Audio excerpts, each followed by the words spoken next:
네, 안녕하세요. 금방 소개해 주셨는데 저희 오늘 진행을 맡은 모은영이라고 하고요. 영화 다 재밌게 너무 재밌게 잘 보셨죠? 네, 감사합니다. 그 영화에서 이제 막 그 마지막 장면에서도 또 이렇게 막 보셨던 이 배우분들도 여기 다 이렇게 딱 나와 계시고, 그래서 약간 궁금하신 점들도 많으시고 그러실 것 같아요. 그래서 먼저 감독님과 배우님들께 인사부터 드리고요. 저희 시작하도록 하겠습니다. 인사부터 좀 부탁드릴게요. 인사 말씀. 네. 감독님. 네. 안녕하세요. 어둠밤 만든 심찬양이라고 하고요. 네, 반갑습니다. 네, 어둠밤에서 상민의 역을 맡은 김상훈 배우라고 합니다. 감사합니다. 안녕하세요. 저 어둠밤에서 슬레이트 치는 옥자 역할 맡은 강명현이라고 합니다. 아마도 이렇게 한국뿐만 아니라 전 세계에서 슬레이트를 가장 잘 치는 그런 이 분이셨을 것 같은데, 저 개인적으로는 이 옥자 캐릭터의 제 팬입니다. 네, 이 영화가 이제 많은 분들이 영화 보고 나와서 각자의 인생 캐릭터를 한 명씩 찾아가면서 나오는 영화다라고 어느 관객분께서 이렇게 쓰셨던 평이 있는데요. 딱 그런 영화인 것 같다라는 이제 좀 생각이 들고요.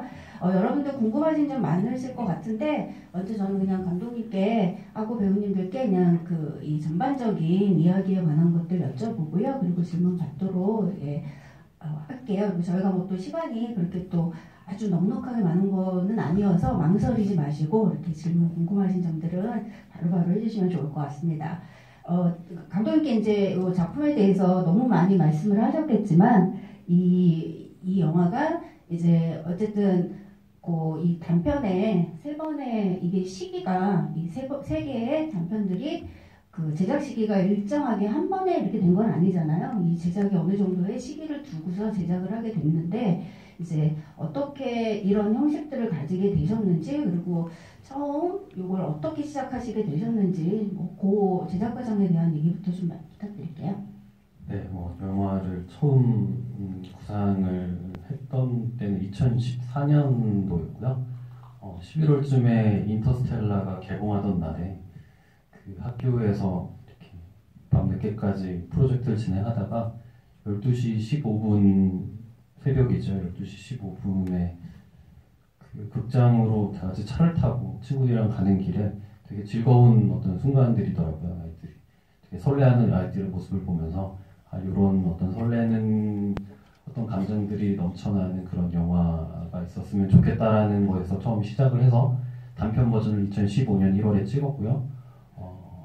이 장편으로 처음에 생각을 한 것은 아니었기 때문에 그냥 이렇게 찍었다가 시간이 지나서 이 캐릭터들이 꼭 영화를 완성했으면 좋겠다라는 생각이 들더라고요. 그래서 2016년 7월에 다시 영화를 찍어서 2부를 찍어서 이렇게 개봉까지 어떻게 하다 보니까 오게 되었습니다. 4년이라는 시간이 흘렀네요. 네.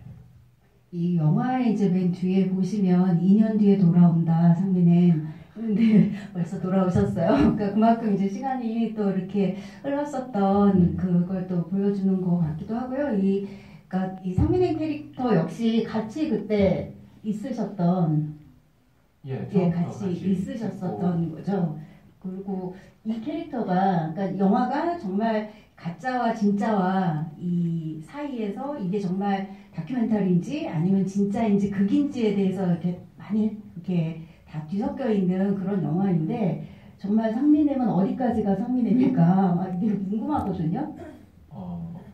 우선 상민엠이란 이름조차도 제가 중학교 때부터 가진 별명이었어가지고, 제가 에미넴을 워낙 좋아해서 또 제 이름이랑 에미넴을 섞어서 상민엠이라는 별명을 계속 갖고 있게 됐는데, 그래서 저도 솔직히 지금까지 아직 상민엠은 어디까지의 픽션의 인물인가라는 것은 솔직히 저도 의문이긴 합니다. 근데 그래도 한 80%는 그래도 제 자신인 것 같고, 20%가 그래도 어느 정도는 좀 만들어진 틀이 잡힌 영화에 틀에 잡힌 캐릭터가 아닌가 싶기도 합니다. 예. 조커 상민님이 상민에게 조커란 어떤 의미일까?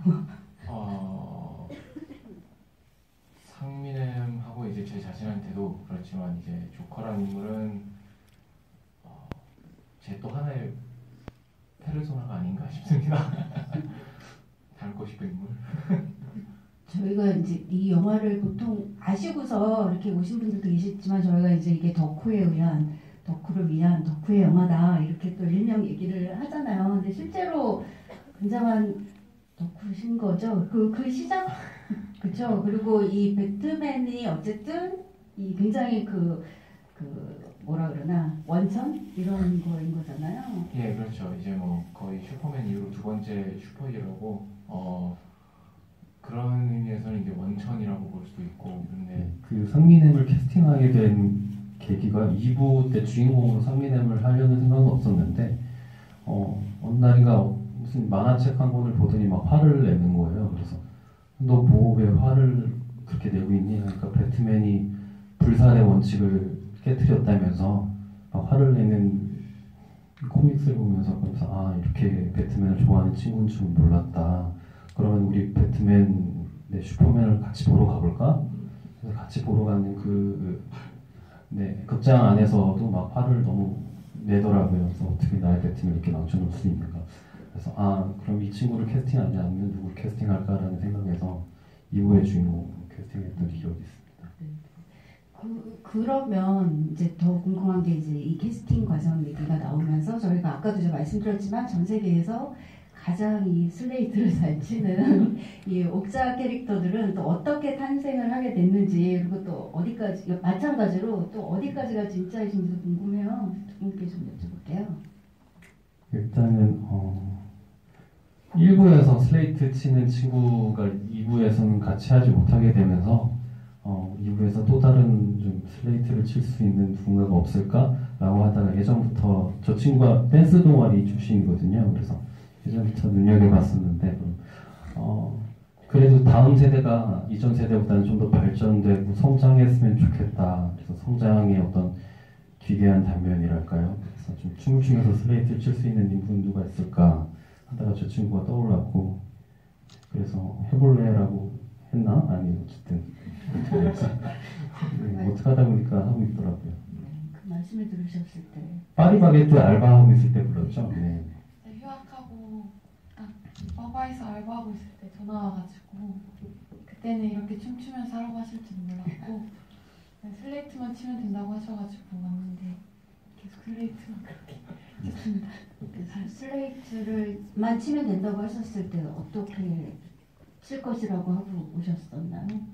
아니요, 저는 그냥 진짜 현장에서 그냥 아무렇게나 하라고 그냥 그러셔가지고 진짜 아무렇게나 했는데 그렇게 됐어요. 근데 또 하다가 오빠가 꽂히는 동작이 있으면은 자기가 만족할 때까지 무조건 나오게 계속 하셔가지고 즐거운 시간이었습니다.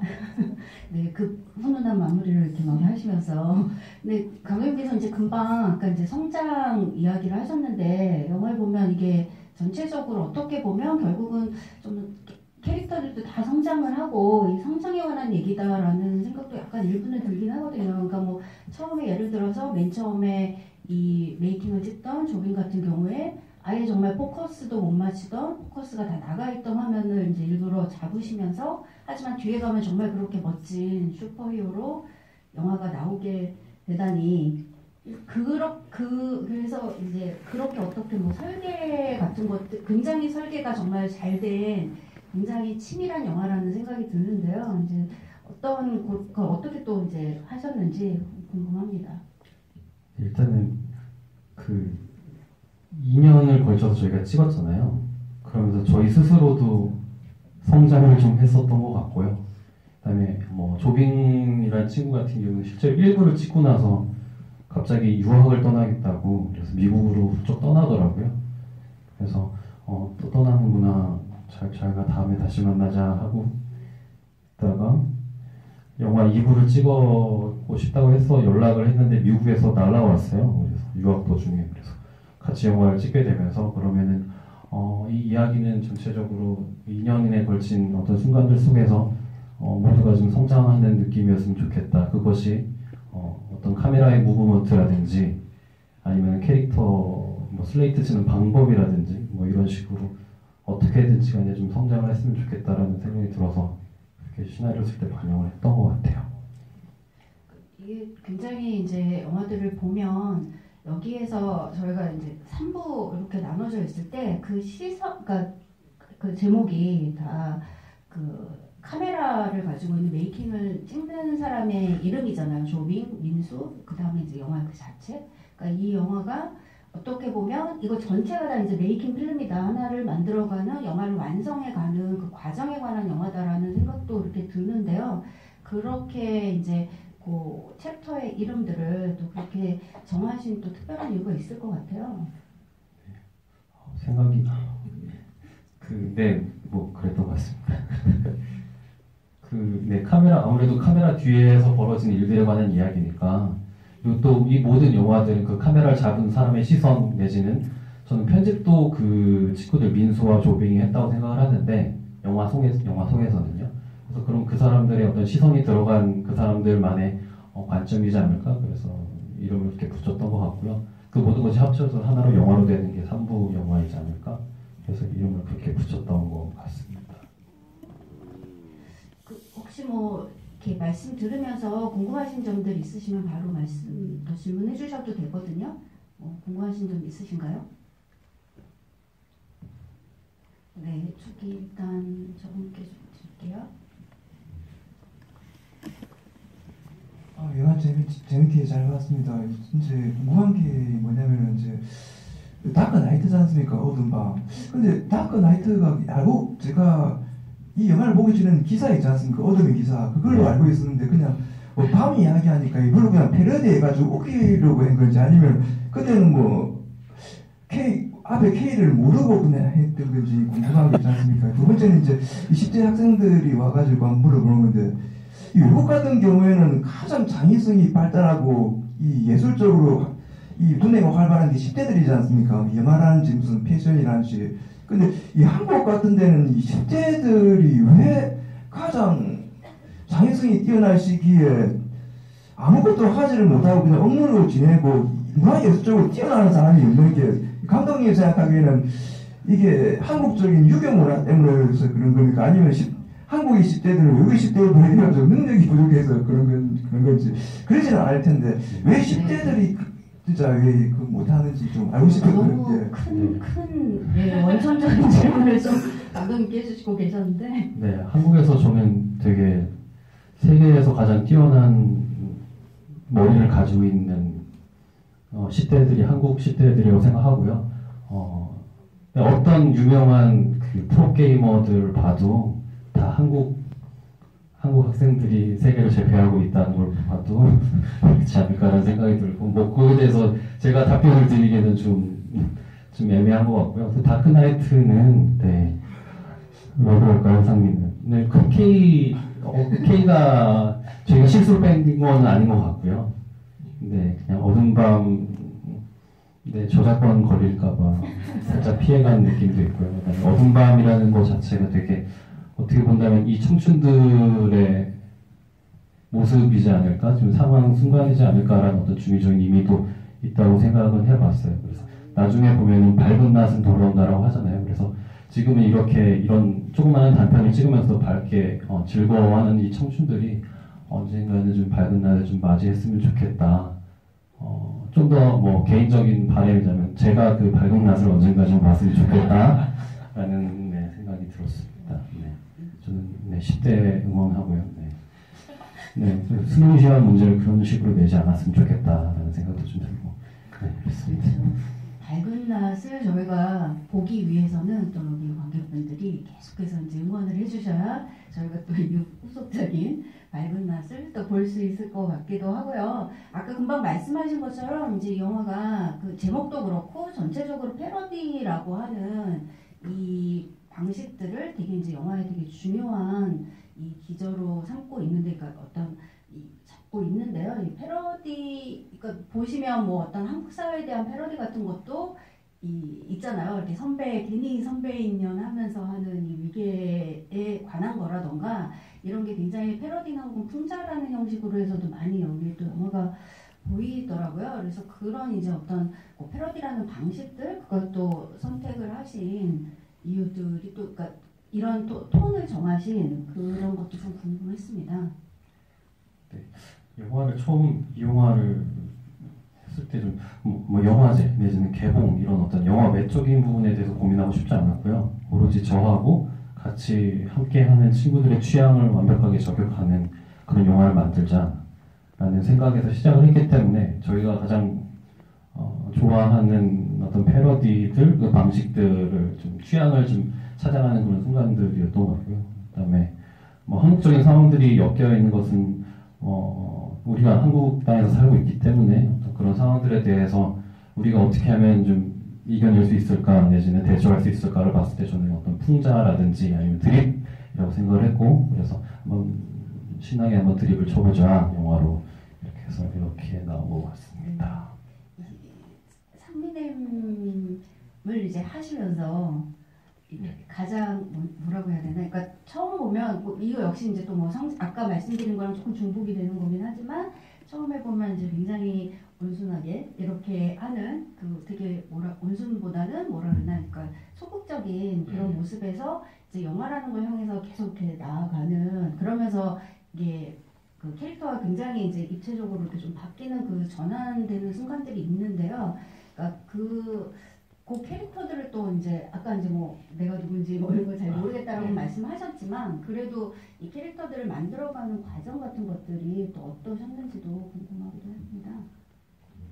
이제 일부에서는 그냥 뭐 스텝으로서 아니면 이제 어느 동아리 후배로서 그냥 이제 옆에서 최선을 다해서 도와주려 하는 이제 그런 역할인 걸로 이제 중심을 잡고 이제 계속 그렇게 하려고 노력을 했었으면 이제 2부에 들어와서 저한테 이제 훨씬 더 큰 비중을 주시고 이제 그만큼 더 많은 비중을 이제 채워야 됐기 때문에 잘할 수 있을까라는 질문을 이제 계속 제 자신한테 던졌는데 상민님도 이제 회장 자리를 하면서 똑같이 그 질문을 계속 던지지 않았을까.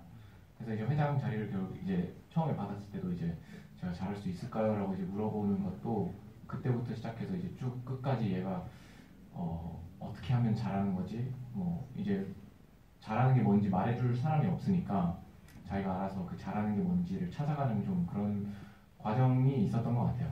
제 생각에는. 예. 이 영화를 어쨌든 이제 같이 이 4년 동안 계속 만드시면서 이제 두 분께 다 질문을 드리고 싶으신 건데 이제 혹시 변화한 점이 영화를 찍을 때와 시작하기 전과 이제 찍을 때와 그 다음에 이 찍은 이후에 어떤 변화한 지점들이 있을까 이런 것들이 조금 궁금합니다. 개인적인 개인적인 그러니까 어떤 신상의 변화라는 것보다 이제 영화에 대한 뭐 생각 같은 것들이거나 혹은 이제 뭐 어떤 마음가짐 뭐 이런 것들 이런 게 조금 변화한 게 있지 않았을까 이런 좀 생각이 들어요. 그 전에는 이 영화 찍는 게 좀 너무 재미있었어요. 친구들이랑 영화 찍고 그래서 제가 4년 동안 단편 영화를 한 10편 정도 찍었었는데 그래서 진짜 틈만 나면 친구들이랑 모여서 마치 리그 오브 섀도우의 멤버인 것처럼 뭐 그것보다는 좀 더 잘 찍었겠지만 그렇게 영화를 찍었었는데 막상 이 장편 영화라고 생각하고 장편 영화라는 것은 극장에서 개봉을 해야 되는 것이고 개봉을 하려면 관을 잡아야 되고 관을 잡으려면 뭐 홍보를 어떻게 해야 되고 또 내지는 극장의 선택을 받아야 되고 이런 어떤 상업적인 어떤 고민들을 해야 된다는 것을 개봉을 하면서도 좀 깨달았고요. 그래서 다음 영화에서는 어떻게 하면 더 많은 관객들을 만날 수 있을까? 그것이 내용적인 측면에서든 아니면 포장이든 뭐든지 간에 그래서 그런 좀 외적인 고민들을 더 많이 하게 된 것 같아요. 저 같은 경우에는. 그러면서도 내가 하고 싶은 것을 놓치지 않는 것이 중요하지 않을까라는 생각을 요즘 하면서 글을 쓰고 있습니다. 저 같은 경우는 이제 뭐 일부에서도 그랬지만 이제 감독님이랑 같이 일을 하면서 저를 이제 스텝이나 배우로서 이제 써주는 거에 대해서 너무 감사해가지고 그냥 그때 이제 최선을 다해서 막 열심히 했고 2부 때도 똑같았어요. 근데 이제 이게 뭐 어떻게 또 영화제에 들어가게 되고 이제 뭐 부천에서도 상도 받고 했는데 저는 영화 찍으면서는 많이 뭐 변하거나 뭐 그런 건 없었는데 그냥 열심히 하고 재밌게 하고 그냥 주변 사람들이랑 잘 알아가면서 그냥 재밌게 찍자라는 생각으로 했으면 찍고 나서 이제 저희 부모님도 이제 이걸 보게 되고 했는데 좀 제가 배우가 되고 싶었는데 부모님이 이제 좀 반대를 하시다가 그 영화를 보고 이제 동의를 하시더라고요. 너가 이렇게까지 너의 좀 시간이나 그런 걸 투자하면서 찍는 줄은 몰랐다 해서 한번 해보라 해서 전 찍고 나서 좀 큰 변화가 있었던 것 같습니다. 이 영화를 통해서 어떻게 보자면 이제 꿈이 더 확실해진 것 같고 이제 군대 들어가고 이제 나오고 나서도 계속 그 꿈을 이어나가고 있는 중입니다. 예.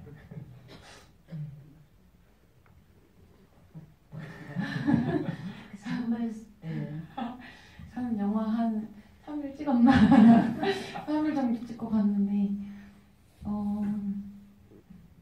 저는 그냥 제가 언제 이런 경험을 해볼까 싶었던 경험들을 할 수 있었고 이게 촬영하고 개봉해서 지금 여기서 얘기하는 순간까지 제가 언제 해보겠나 약간 지금은 뭐 전혀 이 영화와 관련된 일을 하는 건 아니지만 그냥 그 순간은 되게 즐겁고 다시 오지 못할 그런 시간을 가지게 된 것 같아요. 네. 이 영화가 저희가 이제 어떻게 생각하면 그 영화를 정말 이렇게 만들고 싶은 친구들끼리 혹은 동아리에서 영화를 만들고 싶다라고 하는 그러니까 희망 같은 게 있잖아요. 희망 같은 거를 실현해주는 영화라고도 또 할 수 있을 것 같아요. 그리고 또 그렇게 영화를 공부하고 싶어하는 학생들이 또 여기 되게 많이 오셨다고 얘기를 또 들었어요. 그래서 저기 이런 그 학생들이나 이런 관객분들한테 또 궁금하신 점들이 있으시면 질문 좀 받고 싶거든요. 혹시 저기 있으신데요.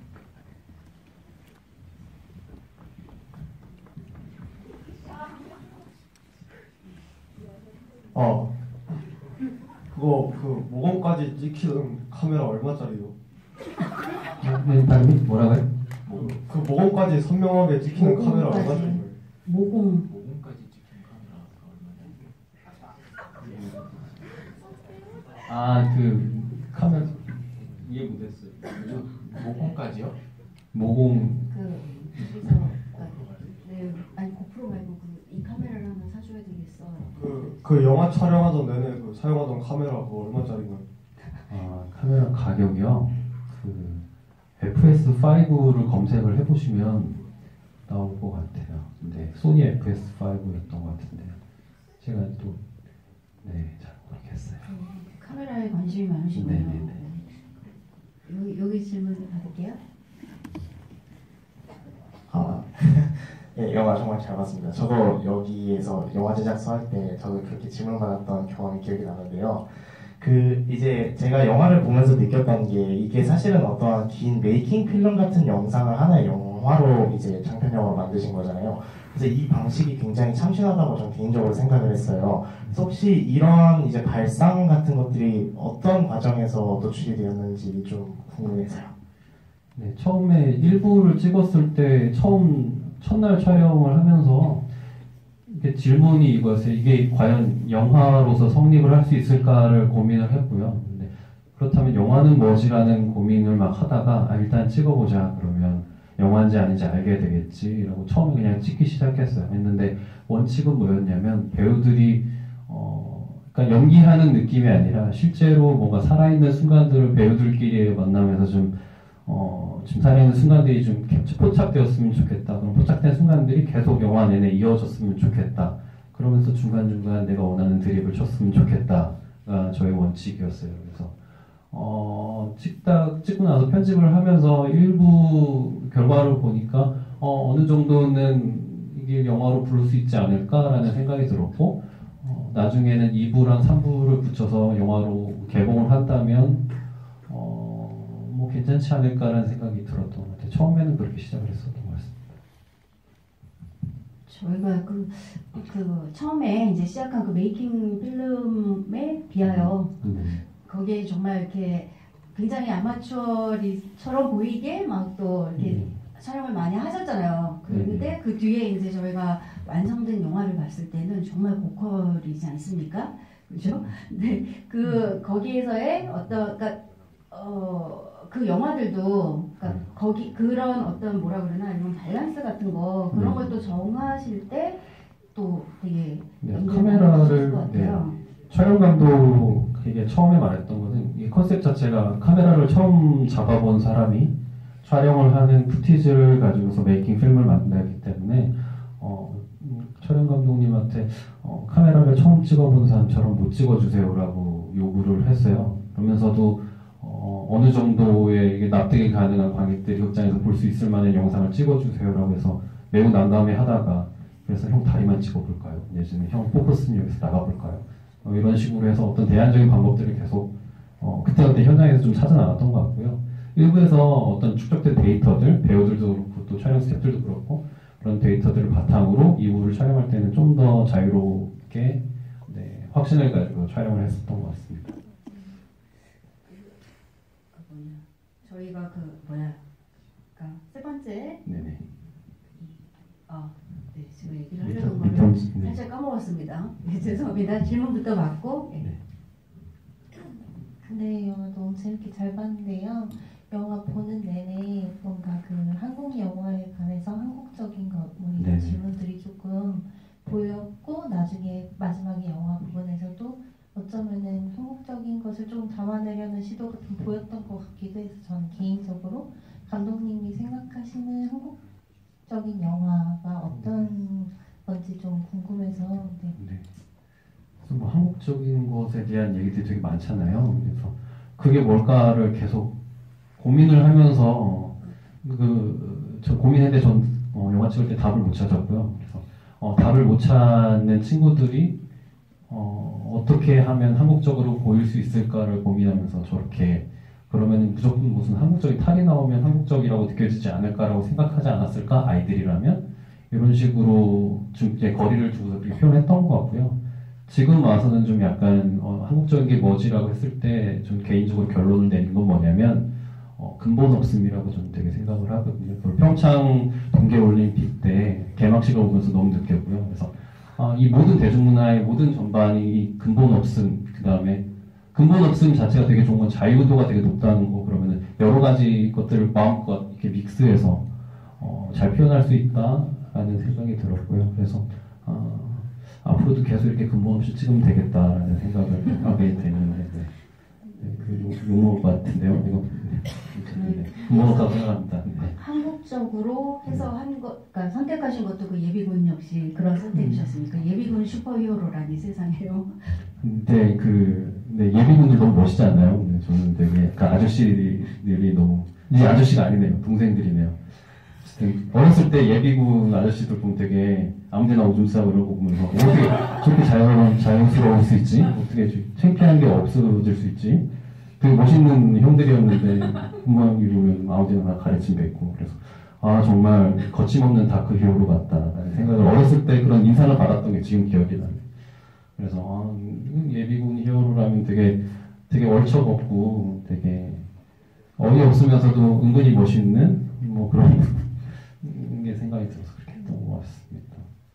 그렇게 하면서 이제 완성된 영화 보셔도 저희가 영화 안에서 언급된 모든 대사들이 거기 다 구현이 되잖아요. 뭐 중국어를 넣어라, 퓨전을 하라.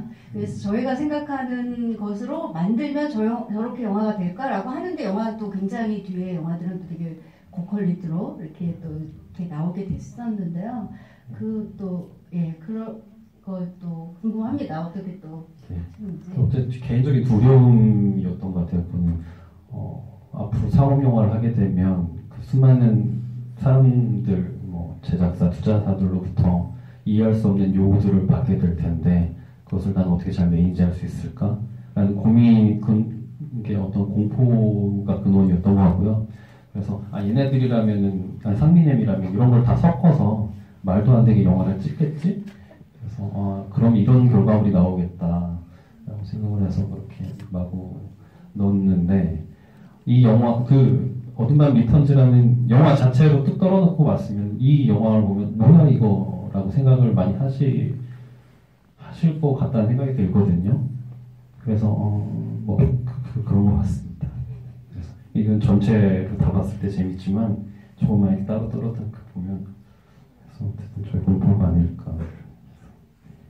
네. 혹시 궁금하신 점들 있으시면요 또 질문 받도록 할게요. 네, 저기 여기 앞에부터 좀 바꿔드릴게요. 네, 감사합니다. 오늘 잘 봤습니다. 그 2부에서 나온 그 영화를 만들 때 이렇게 해야 된다라고 했던 게 거의 다 거인이 됐던 것 같아요. 뭐 수동적이지 않은 여배우 그리고 좋은 거 이거저거 많이 쓴다. 그건 특히 10박 새끼라고 욕을 나왔는데 자막으로는 마더라고 나오는 거가 네. 굉장히 어쩜 저렇게 자막을 잘 땄을까라고 생각이 들었고요. 어쨌든 근데 그 중에 이제 논란 영화의 다크나이트에서 영감을 받아서 제목부터 됐지만 네. 탈 논란을 해야 된다라고 네. 중간에 나왔는데 그 부분은 어떻게 탈 논란을 구현을 하셨는지. 네, CG를 썼습니다. 네, 그리고 네 마블과 섞었고요. 네, 그러면서 탈 논란을 CG를 마지막에 CG로 끝내잖아요. 빌런을 논란이라면 상상도 못할 일이죠. 네, 그래서 CG로 써서 네, 그렇습니다. 말씀하신 건 다 지켰습니다. 영화에서. 네, 또 아까 저기 뒤쪽에 질문 하셨던 거 아닌가요? 왜 1인칭 시점과 3인칭 시점 둘 다 사용하신 거죠? 네, 그거를 좀 예시를 좀 들어주실까요? 이해가 잘 안 돼요. 예를 들어서 그 자신의 모습을 다른 사람이 관찰하는 시점에서 이제 자신이 그 다른 사람을 보는 시점으로 이렇게 계속 변화를 주셨잖아요. 고프 카메라가 변화하는 거 말씀이신가요? 네. 근데 편집자라는 게 존재하니까 네, 그렇지 않을까요?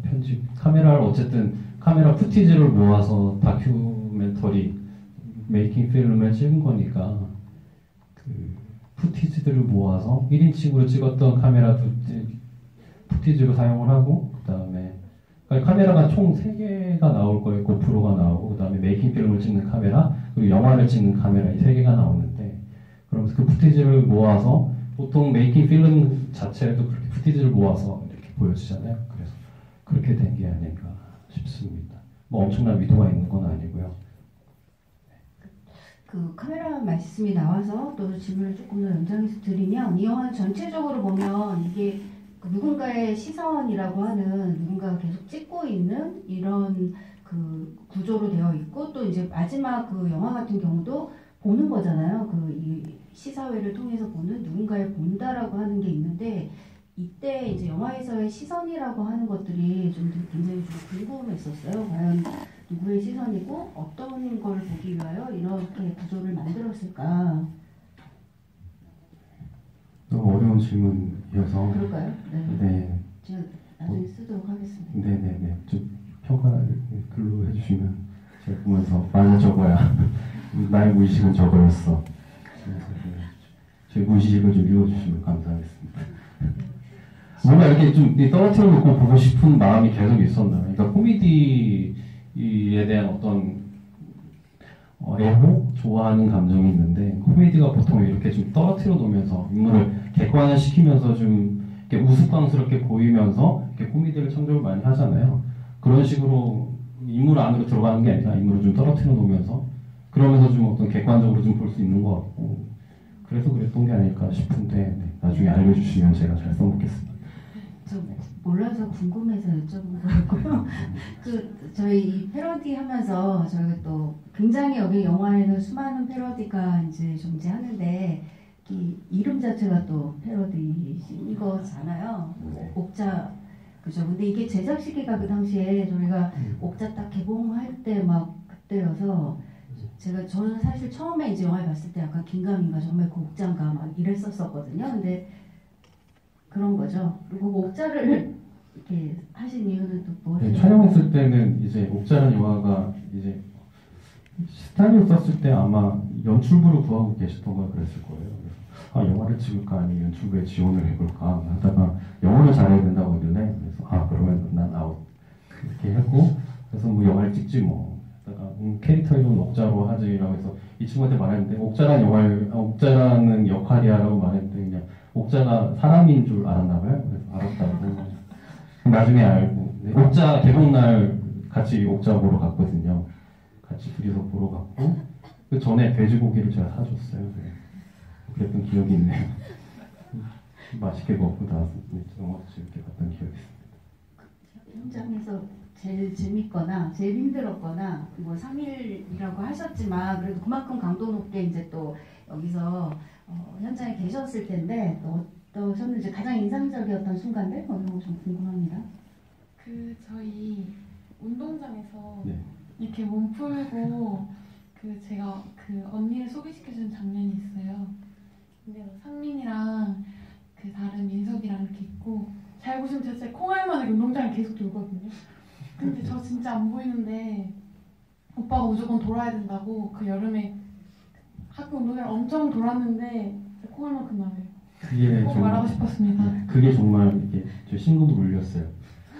그래서 이 친구가 또 육상부 출신이어서 네, 어떻게든 써먹어보자. 너의 육상부스러운 느낌을 어떻게든 써먹어보자 해서 네. 슬레이트 칠 때 해도 되나요?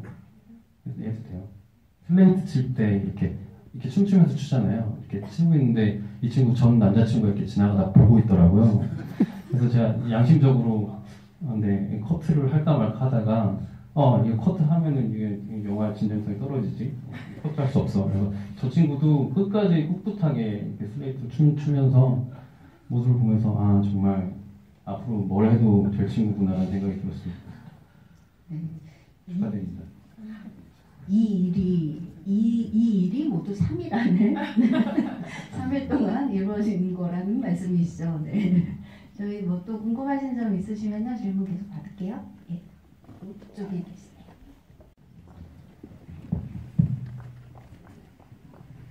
이 옥자에 뛰는 연기 너무 좋았어요. 뒤에 봤을 때 잘 봤고요. 정말 저는 감독님 너무 제 캐치고 좀 너무 좋았고 너무 제 스타일인데 감독님 많이 하셨으니까 상민의 배우님 저 연기 봤을 때 처음 느낌이 윤종기 감독 스타일이었거든요. 약간 용서 같은 못한자 딱 그 느낌이었어요. 똑같은데 하면서 계속 그 느낌 떠올랐는데 그렇게 하면 널 도와줄 수가 없어. 그래서 딱 그 느낌이었어요. 처음부터. 이게 처음부터 감독이 어떤 시킨 것 같진 않은데 본인이 생각하신 건지 저는 그게 제가 느꼈는데 또 하나 느낀 게 연기가 처음 어느 순간부터 계속 정말 메소드처럼 빠져들더라고요. 본인도 이렇게 어떤 정점이 있었는지 나 이제 연기자야라는 정점이 있었는지 너무 궁금해. 1부에서는 솔직히 굉장히 많이 헷갈렸고 막 스텝 배우 계속 번갈아가면서 이제 막 지금 내가 마이크를 들고 있는 순간이 스태프인지 배우인지 헷갈릴 때가 있었고 1부에는 실제로 사운드도 따기도 했거든요. 예. 그래서 헷갈릴 때가 많았고 근데 2부에서는 이제 주연을 주시고 하셔서 그때는 좀 이제 좀 연기를 어떻게 할지 고민을 좀 많이 한 것 같아요. 그래서 그때부터는 계속 메소드라기에는 너무 이 캐릭터가 그냥 제 자신이어서 메소드 할 게 딱히 없었어요. 캐릭터가 본인에게 메소드를 한 거죠. 예, 그렇죠. 제가 그 캐릭터를 맞춘 게 아니라 오히려 그 캐릭터가 저한테. 그래서 예, 그런 면에서는 그냥 뭐 찍으면서 계속 그 생각을 했죠. 나라든지 해도 성민은 나 어떻게 할지 계속 그냥 자연스러운 반응을 제 자신한테 요구를 했어요. 그냥 열어놓자, 모든 걸 열어놓자 해서 그냥 그렇게 찍은 것 같아요. 네. 저희가 이제 조금 슬슬 정리를 해야 할 시간이 된 것 같아서요. 혹시 마지막으로 질문 한번 해주실 분 있으실까요? 마지막 질문. 굉장히 귀한 순간인데 마지막 질문 또 하시나요? 굉장히 질문을 많이 하시지만 감사합니다. 네.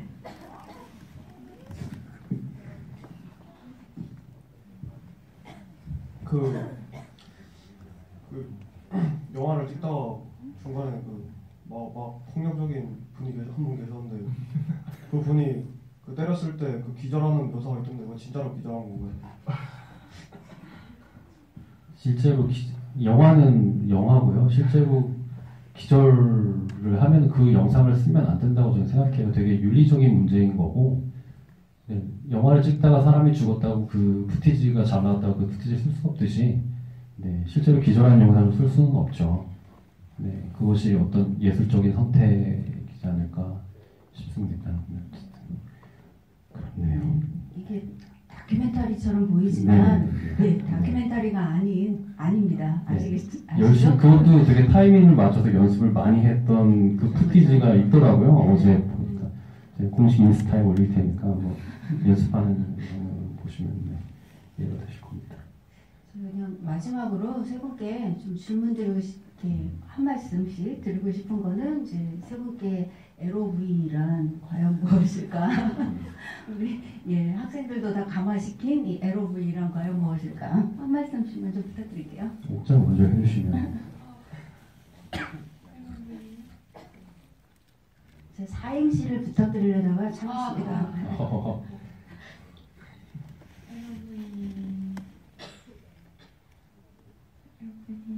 상민님이 그럼 프리스타일 랩을 한번. 박수 한번 저희 사실 아까 말씀하셨잖아요. 에미넴도 팬이신. LOVE로 한번 프리스타일 랩 가능한가요? 네, 아카이빙 평생 되는 거예요. 영어. 예, 알겠습니다. 예.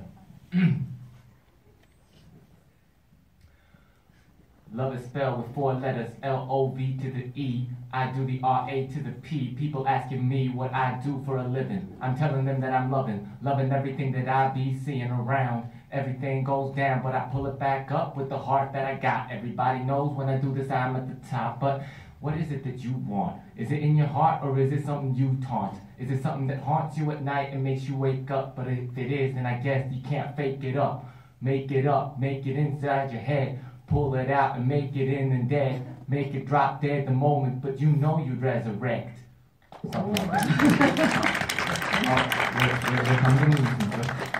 감독님도 이렇게 하시나요? 저는 말 하지 못하기 때문에. 네. 해석은 뭐 무슨 뜻이죠? 예, 그냥 뭐 사랑만 하면 다 된다 뭐 그런 뜻 아니겠습니까? 여러분들도 곧 다가오는 크리스마스에 LOV와 함께 행복한 크리스마스 보내시고. 네, 와주셔서 감사드립니다. 내년에도 또 상영할 수 있는 기회가 있어서 내년에 또 배트맨 90주년이더라고요. 그래서 내년에 팀버튼, 크리스토퍼 놀란, 그다음에 제 영화를 이렇게 무슨 뭐라고 하죠? 프로그래밍을 하셔서 특별전을 좀 해주시면 프로그래머가 계시니까 노게런티로 제가 공연도 하시고 뭐든 다 할 테니까요. 불러주시면 재밌게 하도록 하겠습니다. 감사합니다. LOV 하시면 그냥 저희가 감독님께서는 인사 말씀을 이렇게 해서 해주셨지만 아시는 분은 아시겠지만 이 영화는 저희가 개봉하기 전에 또 부천영화제에서 이 코리안 판타스틱 부문에서 또 대상 수상했었던 영화고요. 지금 이제 해외에서 아주 절찬리에 이 해외에 또 판매가 되고 있는 또 영화라고 알고 있습니다. 제 소망도 있고요. 근데 계획, 그러니까 새 소식 감독님께서 좀 말씀해 주시고요. 두 분께도 또 마지막 인사 말씀 또 한 말씀씩 부탁드릴게요. 오늘 보러 와주셔서 감사하고요. 저희 IPTV에도 있으니까 저희 계속 많이 봐주세요. 감사합니다.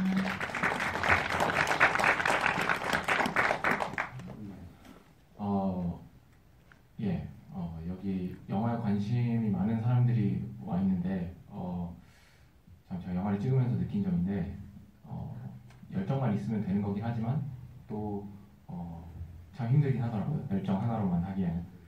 그런데도 이제 답은 저희가 알아서 찾아가는 거니까 답은 어떻게든 찾으면 되는 것이라고 저는 믿고, 여러분들도 뭐 영화를 찍거나 뭐 삶의 어떤 뭐 일을 하든지 답을 잘 알아서 찾을 수 있을 것 같고 다들 파이팅 하다는 의미로 와주셔서 감사합니다. 상민님 하고 싶은 이야기를 다 해서 고맙고요. 모든 밤은 이제 그냥 이쪽 저쪽 나라에 판매가 좀 되고 있는 걸로 알고 있고요. 개봉을 할지는 모르겠지만 뭐 그렇게 되고, 연말에는 미국하고 영국의 아마존 프라임에서 보실 수 있을 것 같아요. 근데 미국하고 영국 계정만이라서 뭐 한국은 그냥 IPTV라든지 이런 걸 보시면 될 것 같고요.